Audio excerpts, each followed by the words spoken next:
to part two of my conversation with Justin Griffith of StayLinked and David Krebs of VDC Research.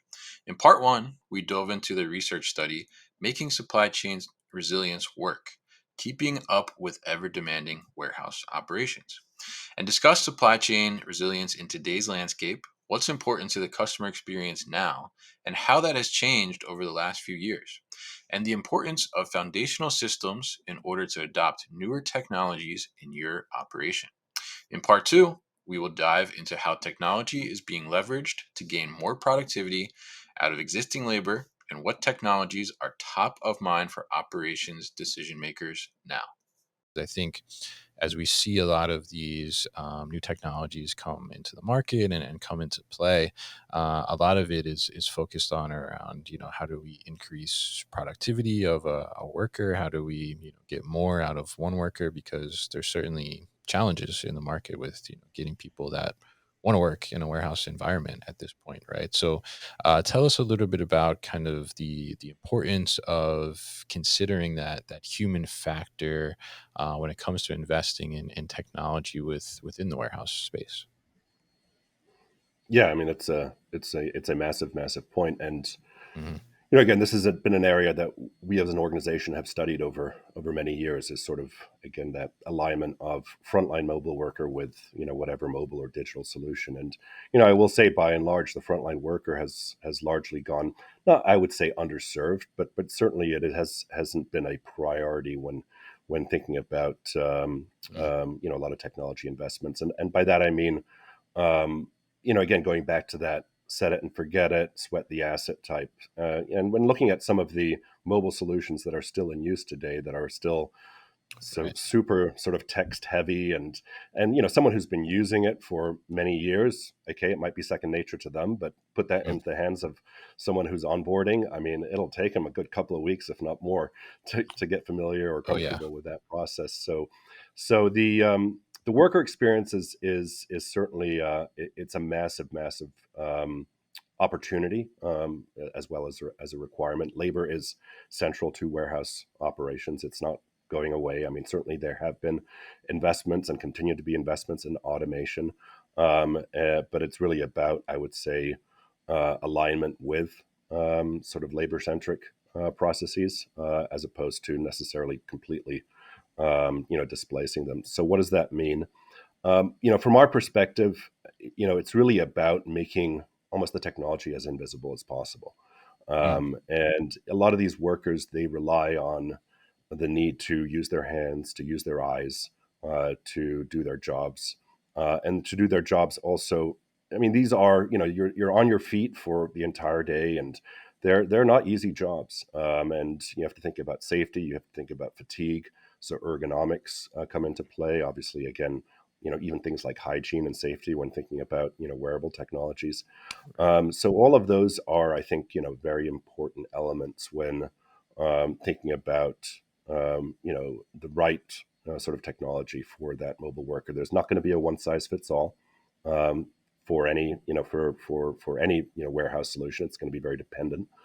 So you do see a lot of need for some level of multifunctionality, if you will, or Mm. multimodal sort of capabilities. But again, something that can be seamlessly integrated and doesn't require a lot of looking at the screen, punching in, information. So taking advantage of, advances that we've seen around sort of more ergonomic wearable solutions, maybe simplifying some of the steps and processes, and we do see, I think, an opportunity to really rethink also at this point, sort of the worker machine interface, and what that means moving forward to when we have warehouse environments with perhaps sort of AMRs running around, and sort of AI driven sort of intelligence, that you can sort of use that to sort of to orchestrate between the worker and the labor, as well as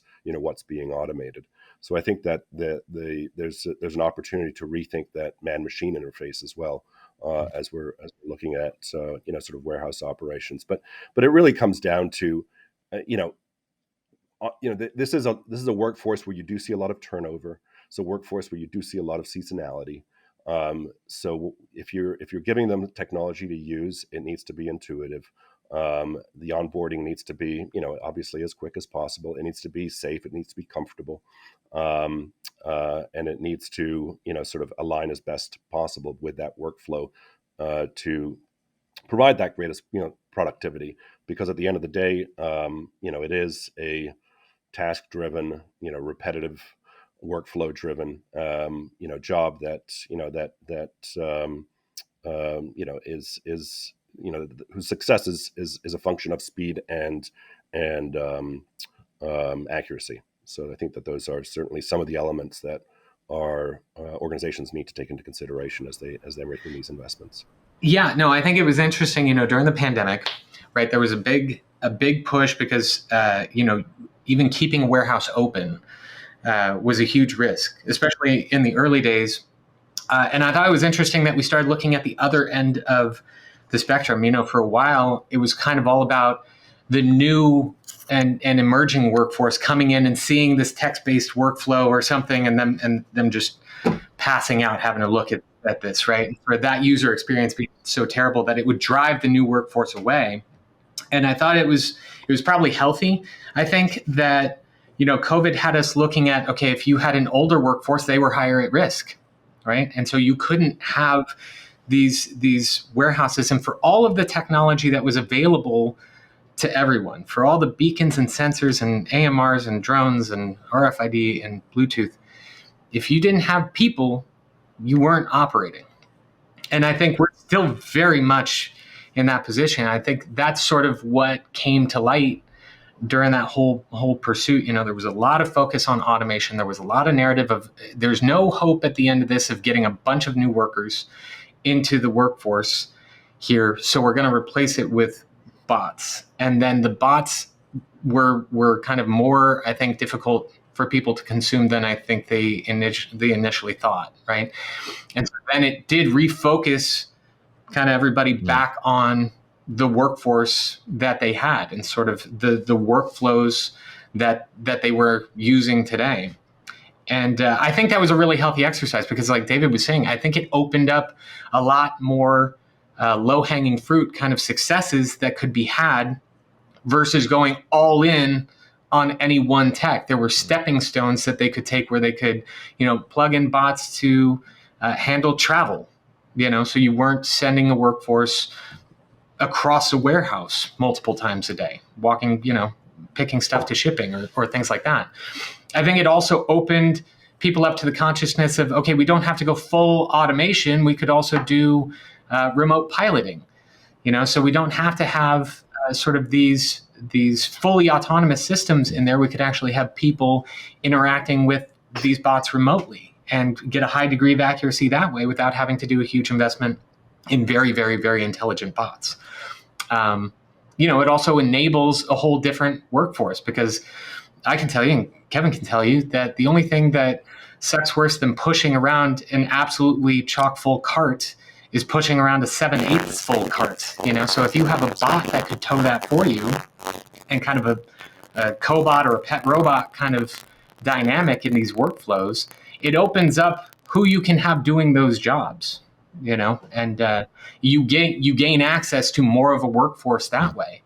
So I think it's been really interesting how the narrative around a lot of the technologies where it had been, a swap or a replacement, it is definitely about how do we integrate these two things? How do we get robots and our workforce working in concert to get a better result? Yeah, absolutely. And I think it's so interesting to see that. I'm glad you guys kind of pointed that out and that observation about, how it called out that human factor is still very much essential, right, to what we're doing within the warehouse. I mean, I think, you think back maybe, 5, 6, 7 years ago, around that time, like there was huge discussion, right, around the dark warehouse, lights out warehouse, right? And, you don't see that much about that anymore, right, at this point. So I think, to your points there that, there was that point where it was like, oh, like we still actually really need people to do this. And a lot of the technology has evolved, and I think, like you mentioned there, Justin, you kind of focused on that human element still, but how do we make these humans, these workers, have a better work experience, make them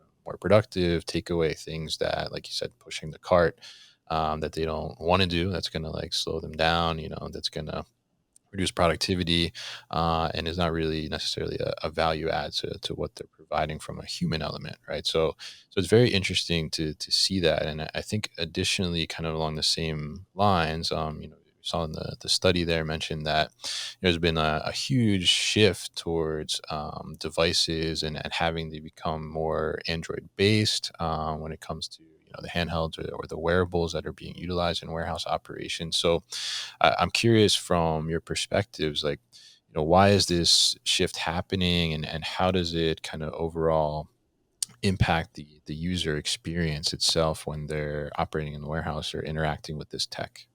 Yeah, so I'll go first, and I'll say that I don't think anyone wanted the shift to Android.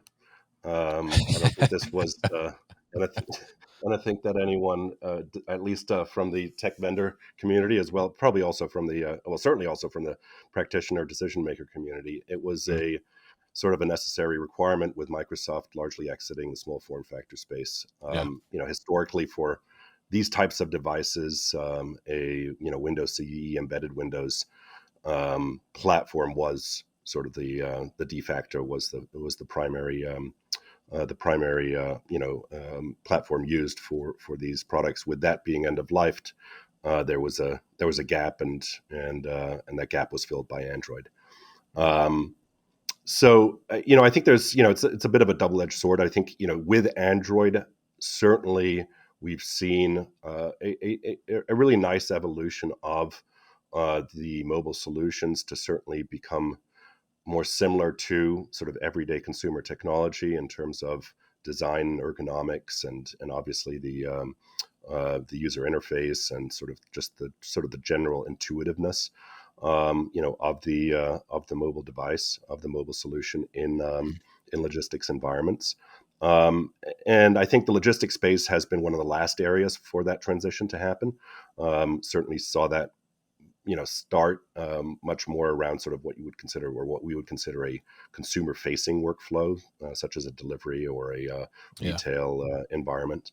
Um, but certainly in the warehouse environment was, had to evolve as well, just because the legacy technology was going end of life, and just became a security risk because it was no longer being supported.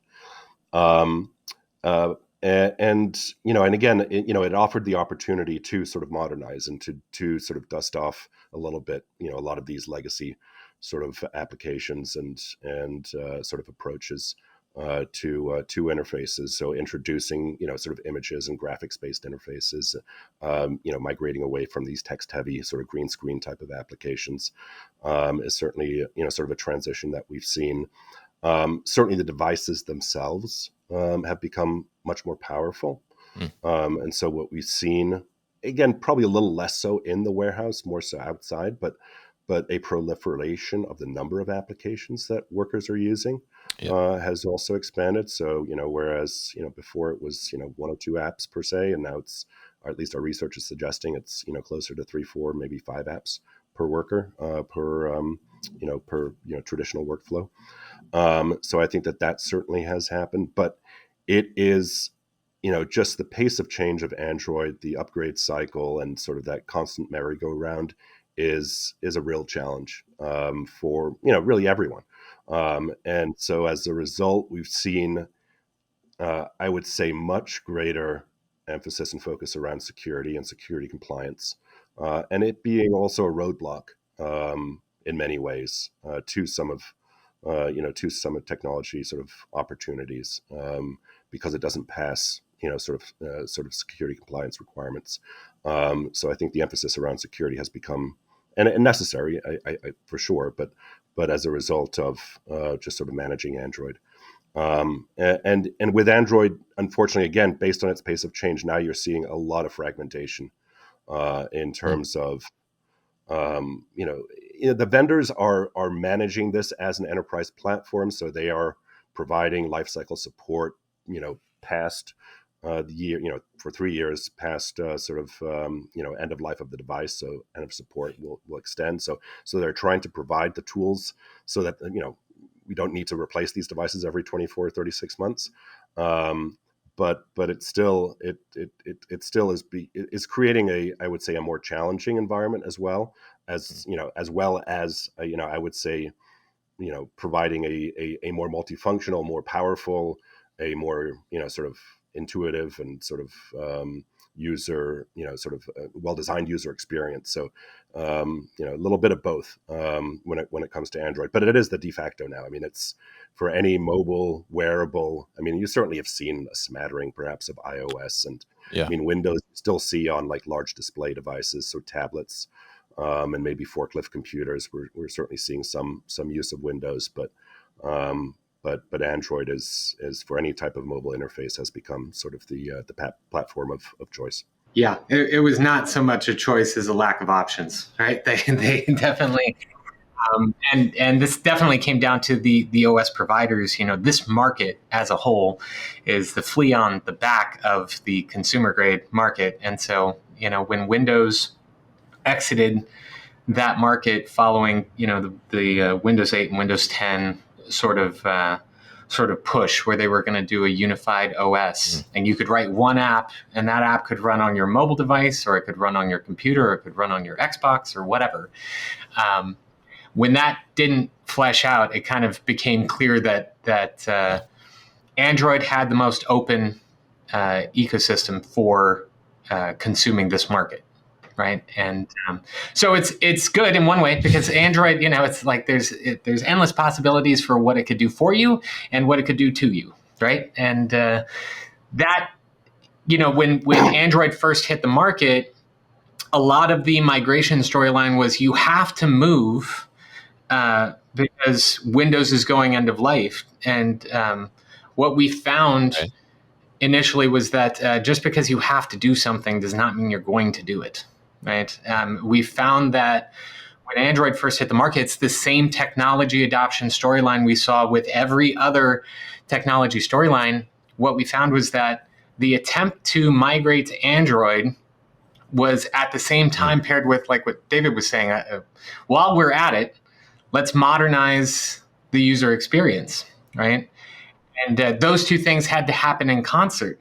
If you wanted to start using your Android devices, you had to Right. modernize the interface so that you could use the touchscreen. We had kind of a unique perspective on this because we make a terminal emulator, and that's obviously very text based, right? That's very text heavy.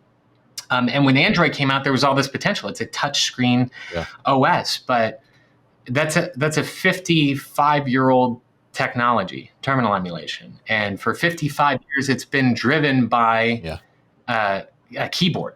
And the one thing that Android got rid of was a keyboard. And so there was this big lurch of people trying to move to the new devices. But then, there was sort of this attempt, okay, how am I going to do what I'm doing today as good or better now that I'm moving to Android? And I think that's one of the demarcation lines we use when we look at technology is that barrier of viability to say, can this technology, this device, this whatever, do the same job I'm doing today as good or better than what I'm using today? And if you cross that barrier, you're good to go. Your project is greenlit, right? Because that's the floor now. It's going to be an improvement, right? And anything else we could get out of that, great. Android took a little while to get there, I think. And even now, there's a huge swath of the market that's still they're still sweating their assets, still using Windows devices, just waiting it out until the picture gets simpler. And some of the answers that people have been waiting on that could do this in Windows, and it was a simple answer in Windows, are kind of still waiting on that simple answer for Android. But it's true. When Android was first coming out, it was all about you have to because there's no choice. And people said, oh, yeah, we could keep using our stuff and they don't shut down, right? We could keep sweating it. But now the narrative, I think, is really cool because all of the interconnectedness that the OS is capable of is starting to bear fruit. It was stuff that was always available sort of on the consumer market, but now in the industrial space, it's starting to show itself as being a useful platform for getting some of these things to speak to one another. Beacon sensitivity and RFID readers and things that were very difficult to get in Windows now they're just inherent in the OS. And there's an ecosystem that there's now good reason to move to Android. It's not just the scare of your devices going end of life. Now you're selling the upside. Here's the upside of going to Android. You have a ton more options. And in this market right now, options are what people are after. So it's kind of been a great time to have. Yeah, very interesting perspectives there, and I think it's really interesting to see that too as well. And I think there's something interesting that you kind of threw in there a little bit is that Android is like a touchscreen based OS primarily, right? So I mean, tell us kind of briefly a little bit. I mean, some of your thoughts around the idea that as we look at some of the labor challenges, right, and we look at newer generations as well that have primarily only grown up with screens and touch screens, right? I mean, how does that make a difference potentially when a warehouse operation looks at these wearable devices, handheld devices that are more reminiscent maybe or similar to that smartphone that, hey, they're plugged into maybe 22 hours out of 24 hours a day, right? I mean, how does that make a difference for your workforce and keeping your workforce too and recruiting them? Yeah, but I think there's an aspect of this about right information, right place, right time, Hmm. and a certain need for simplification. So we have seen recently, especially around sort of this wearable discussion. I think Justin, you may have referenced this earlier, is a little bit of a redefinition of sort of the wearable solution as it pertains to sort of the warehouse worker, the warehouse workflow, and that certainly rests on in part on the interface and on how workers interface with these devices. And so the traditional wearable solution was something that you'd strap to your wrist. It had it was essentially this. You could have just taken a mobile device and used a strap and a some type of a corded or a Bluetooth scanner, Mm. attached to that, and it just really was a mimicking what would be a sort of a handheld solution.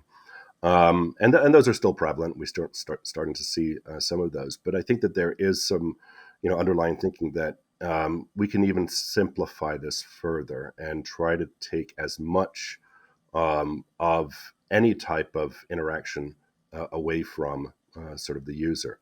And a wearable solution that still has an interface and a UI, but is smaller, doesn't have all of the options that a full-fledged mobile computer would have, but is very much aligned with a specific workflow and provides just the necessary information and in a very sort of distilled and easy to follow, easy to use. Again, for some of these workflows that are somewhat repetitive in nature and sort of allow for that and allow for the intelligence in the underlying system as well. And that's certainly an important part of that. Because you don't want sort of this notion of again, line of sight and line of sight issues becoming a distraction. There are places where you can leverage sort of the intuitive display, the large, the crisp display with images and things of that nature, but it doesn't always have a place. So I think that it comes back down to sort of the human factor idea. What is the right technology for that workflow that allows for as much or as seamless an experience, as invisible an experience as possible. And I think we've certainly seen that in some of these newer wearable solutions that are being introduced that are really, trying to sort of, make it as simple and as intuitive and as comfortable. I mean, they're super lightweight, Yeah. super, you don't even realize you're wearing them most of the time. As opposed to something that has cords on it and is somewhat bulky and can get dropped or lost, or I guess any of these devices can get lost. But I think that that's certainly something that we've seen. These Android solutions are all lockdown solutions, either in kiosk mode or something like that. The workers don't have access to apps or Netflix or something like that. I mean, Mhm. to provide any other type of distraction, but but even having just a large display and having to look at the display multiple times and entering information can be disruptive to the workflow. So I think that level of sort of workflow sort of innovation, I think is something that we've seen, some interesting development and interesting trends around for sure. Yeah, Interesting. wearables are really just a fascinating kind of space in general because when for a while I think when people thought wearables, it was either like David was saying the sort of wearable strap to the arm, and it's funny because when you go out and do some of the ergonomic studies, they were finding that huge swaths of these customers were actually carrying it around in one hand and then holding the other hand with the scanner kind of thing, and now you weren't Yeah. free anymore. In fact, both of your hands were now being used to hold this wearable device that was supposed to make you hands free. Or there were things like heads up display kind of stuff. And that was, I think, healthy in that it did start to push people a little more towards like whatever the next best action, what's the next best step, break it down into individual pieces as opposed to presenting a user with a whole screen of data and 4 or 5 fields and 6 or 7 function keys and all of that. If there's a way to whittle down the workflow to the next best step, people saw the power in that. And even when we talked about kind of the modernization of these workflows and putting, graphics over the top of these more text-based kind of things, that's where a lot of the success was happening, was get rid of the clutter, right? Like if you can get the next best action and get rid of the buttons they could use, because a number of these apps were written in a way where there was one button that could make it work and like 54 buttons that you could totally screw it up with, right? And so teaching users that became, part of this huge lift for onboarding. But if it's broken down into these next best action kind of things, I think where we saw or where we're seeing a lot of the wins when you don't have a lot of real estate is in sort of these hybrid models. Again, sort of the stepping stone to consume the technologies. So even in wearable solutions that are standalone, there has to be a strategy for exception handling because it doesn't always go right. Sometimes you underpick or you overpick, or there's an error coming from the application that you're going to need to clear or put in a lot of data. And if the screen is only 2 inches across, okay, then input is going to be a problem. And most of the applications involve some sort of input. So as a hybrid, or working in concert with a device, I think we're seeing a lot of the early success be there, where it's not just all wearable. The wearable has access to keys or access to a keyboard, or it's paired with a device that you jump to when you have an exception, because those are going to happen no matter what. So again, not going all in on the strategy yet. You can get there. The platform is there. The devices are intelligent enough. And if your application is flexible enough, you can get the workflow there. But to consume it quickly for a lot of these wearables, it becomes kind of, okay, get 80% of it onto the screen. And the other 20%, let them jump back to the screen and keyboard, right? It kind of becomes about what are they doing most of the time and take that win, right? And that's what we're finding in sort of all of these technologies, is that the best chance of success they can to get adopted is if they can be taken in bite-sized chunks, right? It's not this big swing, big bet. If they can move one workflow up, and then move another workflow the next quarter, and then, another the next quarter, and sort of have this continuous, gradual improvement to move to a technology, that tends to be the much more successful strategy in the aggregate across all these technologies.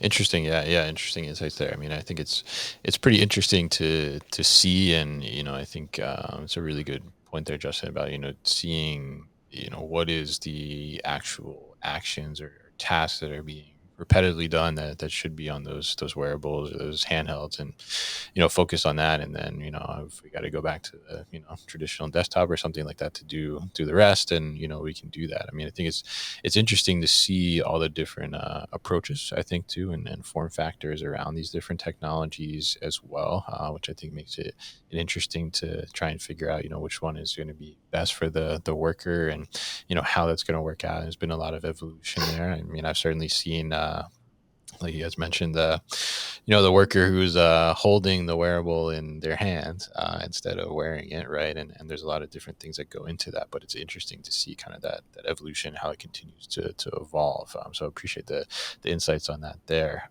So the other biggest tech kind of in the study I noticed there was around locationing systems. And they kind of were falling into that category of being currently used, and in the evaluation stage, there was growth there as well. So I guess talk to us a little bit about maybe first kind of the defining this locationing systems subject or arena, and then kind of why that's being driven as kind of some of this next biggest tech coming up. Sure. So my take on this is, I mean, first, locationing is a pretty broad, or covers a pretty broad set of technologies. Right. Includes everything from real-time locationing systems to potentially RFID, to some type of GPS-based solution. But fundamentally, what we're seeing is, and I'll give a couple of examples here, but really it's being driven, going back to sort of this undercurrent of visibility and access to real time, sort of operational insights. And this is, this can be a function as a result of regulatory factors. So when we're thinking about pharmaceutical industry or food space, and things like the DSESA or the Food Safety Modernization Act is driving is driving organizations to have more information on the individual or down to the individual item for a variety of recall and traceability related purposes.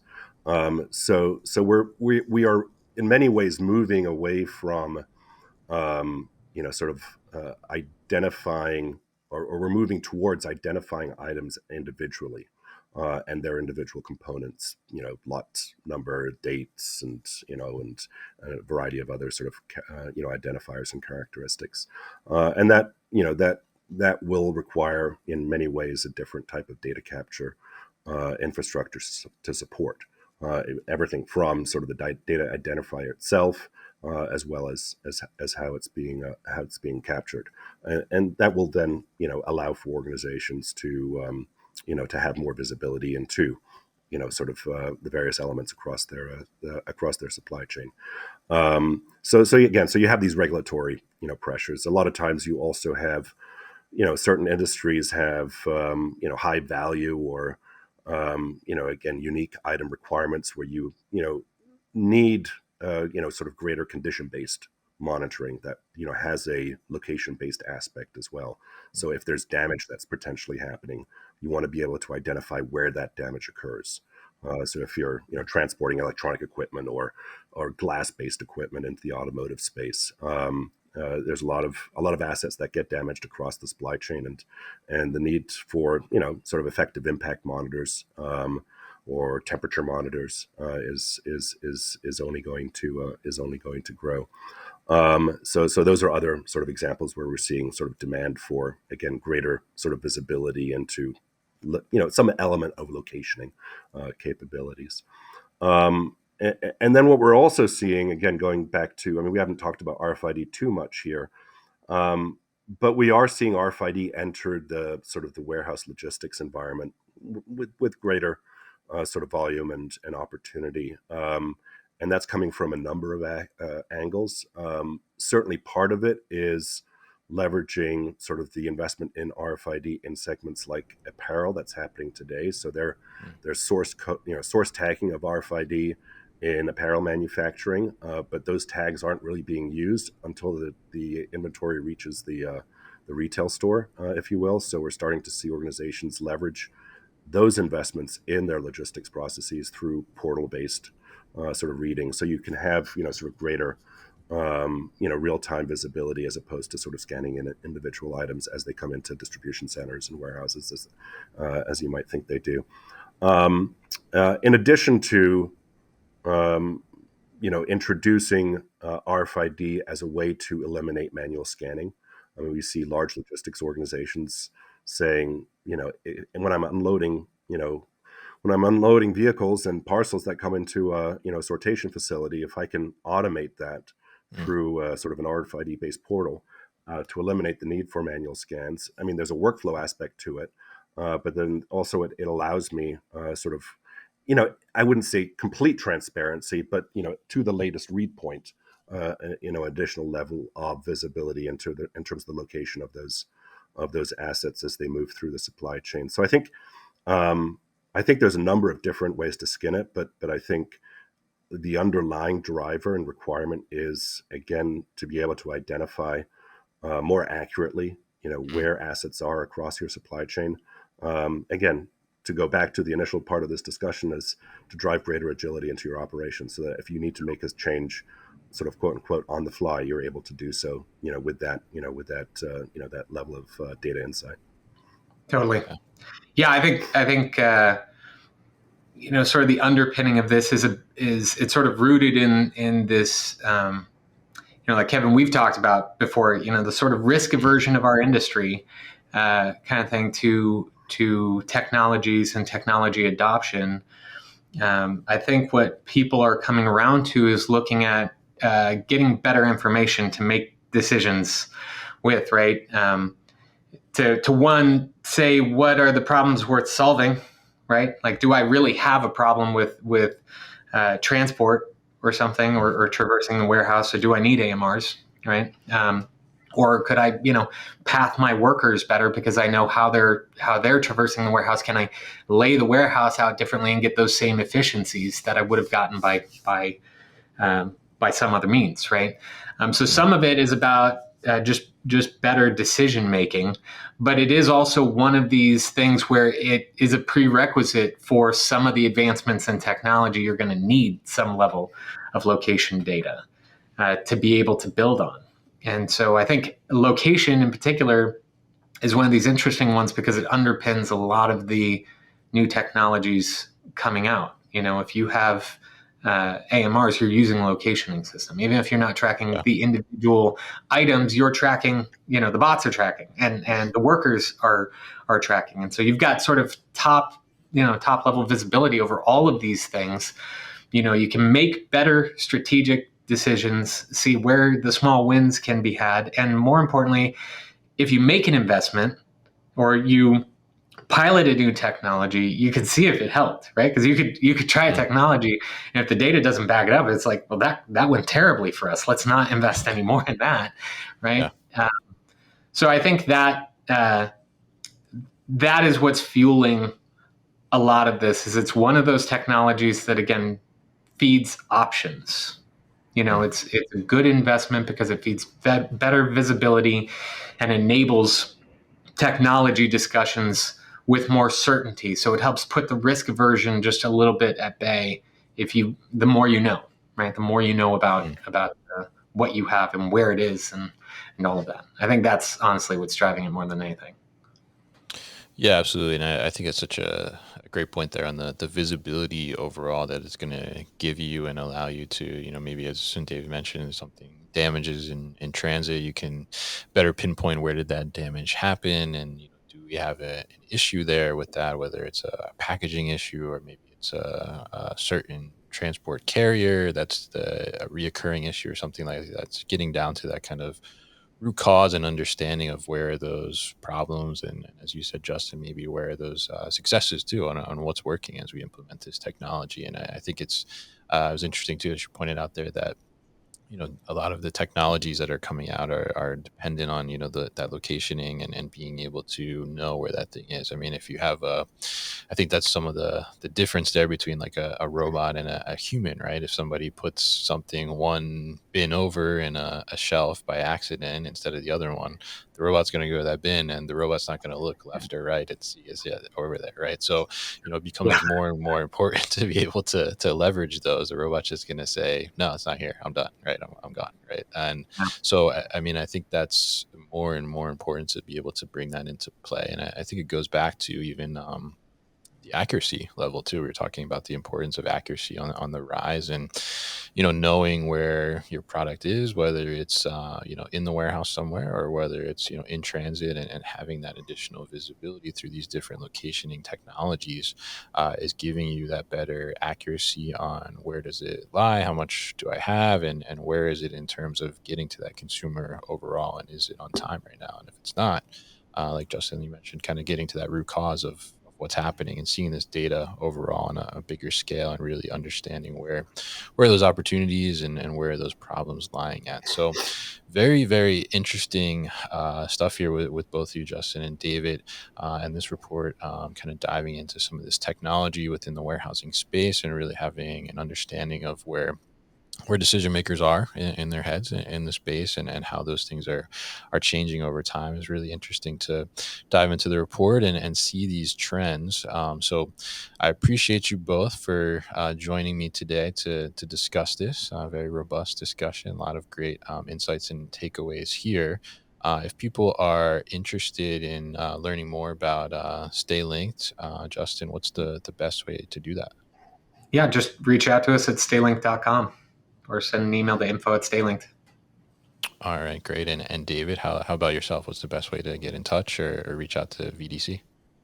Yeah, so via our website, there's an option to connect with us there, bdcresearch.com. Otherwise, certainly you can send me over an email directly at davidk@bdcresearch.com. All right, great. And we'll definitely put all that information at thenewwarehouse.com as well. And we'll also link to the white paper itself so people can easily access that and get a look at all the data that's driving that, and some of the insights that we touched on here today. So Justin and David, thank you once again for joining me.